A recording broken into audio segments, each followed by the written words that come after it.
Alright homies, welcome back to the channel for another session of Reincarnation Coliseum. We are on chapter 31 and the first page has the lovely Paula still in pose from her angel step skill. The announcer, Coco, believed she was done for but got surprised by how she recovered so elegantly. The fight will go on and nobody can let their guard down for even a second. Mikigami declares that he won't let this fight continue as he grabs Alice and uses spatial exchange to head toward the right side of the arena. As they continue falling slowly, Mikigami surprises the audience by damaging the arena itself. This leaves the area covered in debris and holes, which will make it harder for Viv and Paula's combination attack to work. Mikigami realizes that their opponent's plan relied on surrounding them, then luring them one way to be attacked, but by sticking closer to the wall, this eliminates the problem. The damaged area also exposes the dangers to both sides, so avoiding it should be easier. That's when Vivian uses an item called Ice Burn to freeze the ground and give it somewhat of a flat surface again. Vivian begins running on the ice fast enough to make it seem like a ramp before propelling herself toward Mikigami and Alice. Bracing themselves for impact, Vivian uses her gear's reflect magnet to launch more metal shards. They avoid the assault, but Vivian notices in a brief moment that Mikigami's attention was focused on defending with spatial exchange. Based on that, Vivian thinks this must be how he was able to defend against the combination attack from before as well. Mikigami thinks to himself that Viv must have anticipated him destroying the arena, because why else would she have brought that ice to counter his plan? With things getting good, Viv says out loud that Mikigami is truly amazing. She goes on to think that if he can only counter what he sees in front of him, then she has another plan in mind. Paula gets ready on her end, while Vivian uses Reflect Magna again against the duo. As the attack launches, Paula uses her own gear, Wind Knife, to attack him from the blind spot simultaneously. Paula states that they'll win if it hits. The panels go back in time to the moment her home was being destroyed. In a location near the border, slave hunting was a common occurrence, so it was only a matter of time until her home was invaded.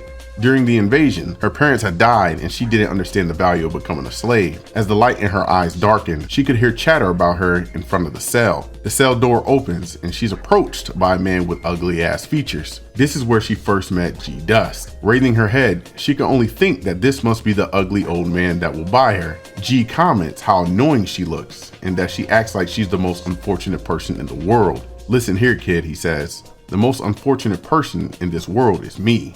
As she stares in confusion, G tells the seller that he'll be buying her, as negotiations for her were underway.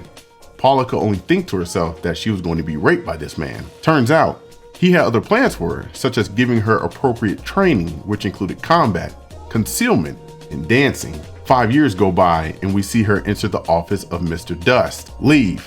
You're interfering with my work," he says. As she tries to address him with an honorific, G tells her that there's no need for that anymore since her slave contract has been completed. Not knowing what he means, G explains that she is now a free woman and can do what she wants. She has the necessary skills to make herself valuable in this world. Still not understanding why he would dismiss her, G gets annoyed before saying that Paula has all the right qualities and talent to live however she wants for herself. "I'm talented as well," he says. "But when I see kids like you that think I'm not happy, I get irritated." G tells her that she's more talented than him and asks if she understands that. G reiterates that if she does understand, then she should go do what she wants to do. Still confused about what he meant, she roams through the city pissed off. Paula had heard later that there were other slaves like her that G bought and developed. Even after hearing about it, she declared to not care about Mr. Dust. In the end, she thought to herself that she just didn't want to be looked down on. That's when she decided to become a dancer at a local bar. By living in the same city, if he's ever in trouble, she would one day be able to prove her worth by coming to his aid. Some time goes by and Paula visits Mr. Dust, who is accompanied by Vivian now. G greets her before continuing his discussion with Vivian, but is cut short when Paula slams her hand on the table. Paula then asks if he thinks she's become an attractive woman and if he'll embrace her. Vivian chimes in that G is the worst person ever before Paula tells her to be quiet. Paula gets annoyed that Vivian was bought by G as well, and in the last 6 months, she's been undefeated in the Coliseum. She thinks to herself that she's better than Vivian as G analyzes the situation. He responds that Paula came back just to ask the same thing over and over, so he will tell her the same thing, which is that he's not interested. He continues that it's likely a complex of his, which may explain why he's not interested. Not satisfied with the answer, Paula bites her lip as the panels shift back to the Coliseum. There we see G and Desmos look on from the noble seats as Paula claims to be the best beautiful woman. The combination attacks close in on Team Mikigami before they time their spatial exchange perfectly to cancel out the attacks. Panels shift back to the training room where Mikigami talks about how their opponent will try to use a big move twice, but on the second go, it'll be combined with an attack aimed at their blind spot. Fine understands that the big move is just a decoy to grab their attention, which Mikigami confirms. He plans to sharpen Alice's reflexes so she'll be able to defend while they are in the air, making it so that they'll be able to defend in two places at once. Next is to go over their blind spots in which the enemy will attack. Because there are many they could strike from, because there are so many spots they could strike, the angles will also be different for Mikigami and Alice. Wanting Alice to follow the enemy's movement while continuously using spatial exchange overloads her brain. As she whines, Alice gets told not to give up, and she gathers her composure before stating that she doesn't want to lose to that woman. She'll give it a try as long as she can win. Mikigami confirms this as the others look on in disbelief at how he manipulates her before things switch back to the Coliseum.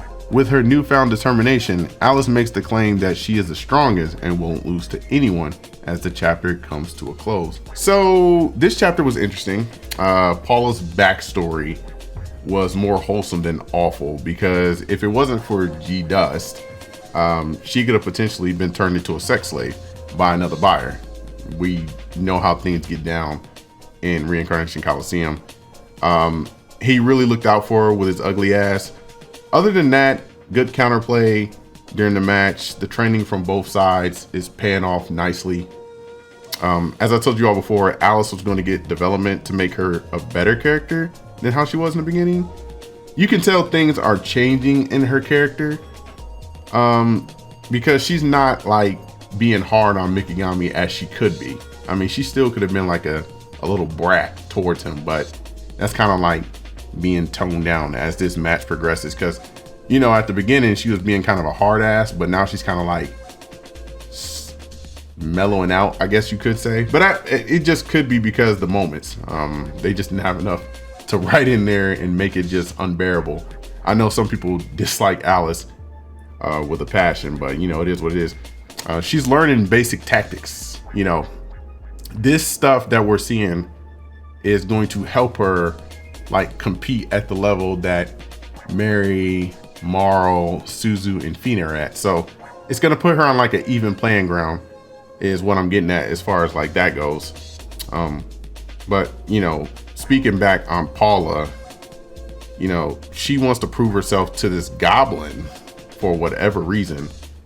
But even with that, her using her like wind knife, I don't think she has like any more cards to play. Like this is it for her. Like this move, if it doesn't like hit, which it didn't, like that's it. She can't do like anything else. I just don't see anything else happening for her. But that's really it. I can't wait to see what Vivian pulls out next time. I don't see this going 2 more chapters. I think the next chapter is going to be it. Vivian's probably going to do an all or nothing, because you know it just keeps being counterplay every time, and Mikigami's prepared for it and all that stuff. But it's just going to come down to who got the better strategy, Vivian or Mikigami. But because we need to continue the story, and I've said that Mikigami needs to lose at some point. I don't see him losing against them, but he's gonna have to lose at some point. So it is what it is. It is what it is. We'll just keep going and seeing what we got. So with that, that's all I have. Hope you all enjoyed the video. Like you always do, be sure to tune in to the other content. Catch my streams on Twitch and follow on socials. Like the video, comment. Love to hear from you like always. And until next time, be easy out there. Holla at your boy.